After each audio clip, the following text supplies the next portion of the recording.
Hi, I'm Justin. The Great Emu War. Military involvement was due to begin in October 1932.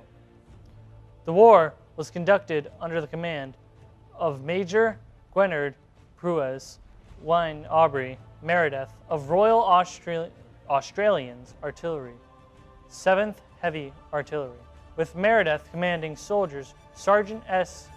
McMurray and Gunner J. O'Halloran, armed with 2 Lewis guns and 10,000 rounds of ammunition. The operation was delayed, however, by a period of rainfall that caused the emus to scatter over a wider area.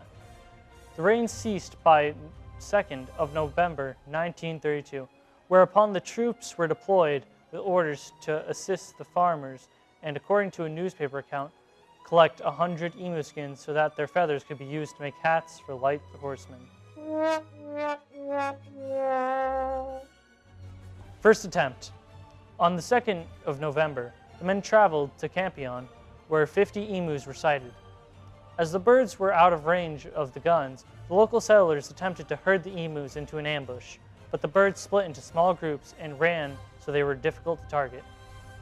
Nevertheless, while the first fusillade from the machine guns was ineffective due to the range, a second round of gunfire was able to kill a number of birds. Later the same day, a small flock was encountered, and perhaps a dozen birds were killed. The next significant event was on the 4th of November. Meredith had established an ambush near a local dam, with more than 1,000 emus were spotted heading towards their position. This time, the gunners waited until the birds were in close proximity before opening fire. The gun jammed after only 12 birds were killed, and the remainder scattered before any more could be shot. No more birds were sighted that day. In the days that followed, Meredith chose to move further south where the birds were reported to be fairly tame, but there was only limited success in spite of his efforts. By the 4th day of the campaign, Army observers noted that each pack seemed to have its own leader now, a big black plumed bird which stands fully 6 feet high and keeps watch while his mates carry out their work of destruction and warns them of our approach." End quote. At one stage, Meredith even went as far as to mount one of the guns on a truck, a move that proved to be ineffective as the truck was unable to gain on the birds, and ride was so rough that the gunner was unable to fire any shots. By the 8th of November, 6 days after the first engagement, 2,500 rounds of ammunition had been fired. The number of birds killed is uncertain. One account estimates that it was 50 birds, but other accounts range from 200 to 500, the latter figure being provided by settlers. Meredith's official report noted that his men had suffered no casualties. On the 8th of November, members in the Australian House of Representatives discussed the operation, following the negative coverage of the event in local media that included claims that only a few emus had died. Pearce withdrew military personnel and guns on the 8th of November. After the withdrawal, Major Meredith compared the emus to Zulus and commented on the striking maneuverability of the emus, even while badly wounded.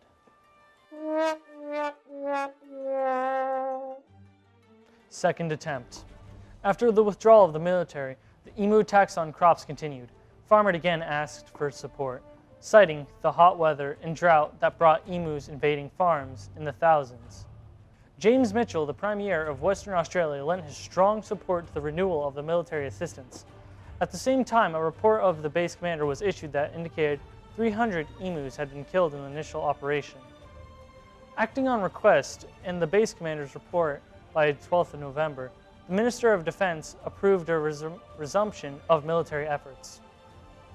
He defended the decision in the Senate, explaining why the soldiers were necessary to combat the serious agriculture threat of the large emu population. Although the military had agreed to lend the guns to the Western Australian government on the expectation that they would provide the necessary people, Meredith was once again placed in the field due to an apparent lack of experienced machine gunners in the state. Taking to the field on the 13th of November, 1932, the military found a degree of success over the first 2 days, with approximately 40 emus killed. The third day, 15th of November, proved to be far less successful, but by the 2nd of December, the soldiers were killing approximately 100 emus per week.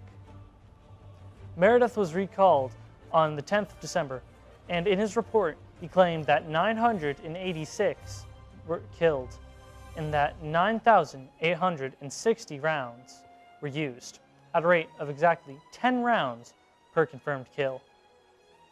In addition, Meredith claimed that 2,500 wounded birds had died as a result of the injuries that they have sustained. In assessing the success of the cull, an article Coolgardie Minor on the 23rd of August, 1935, reported that although the use of machine guns had been criticized in many quarters, the method proved effective and saved what remained of the wheat.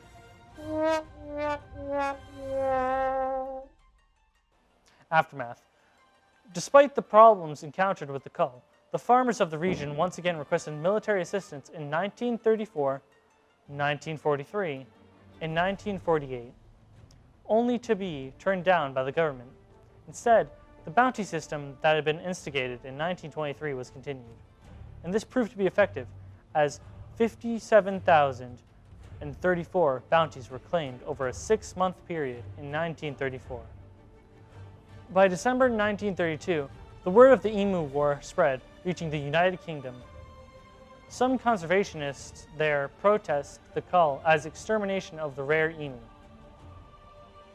Dominic Serventi and Hubert Whittle, the eminent Australian ornithologists, described the war as an attempt of mass extinction of the birds. Throughout the 1930s and onward, exclusion barrier fencing became a popular means of keeping emus out of agricultural areas. In November 1950, Hugh Leslie raised the issues of the emus in the federal parliament and urged Army Minister Josiah Francis to release a quantity of .303 ammunition from the Army for the use of the farmers. The minister approved the release of 500,000 rounds of ammunition.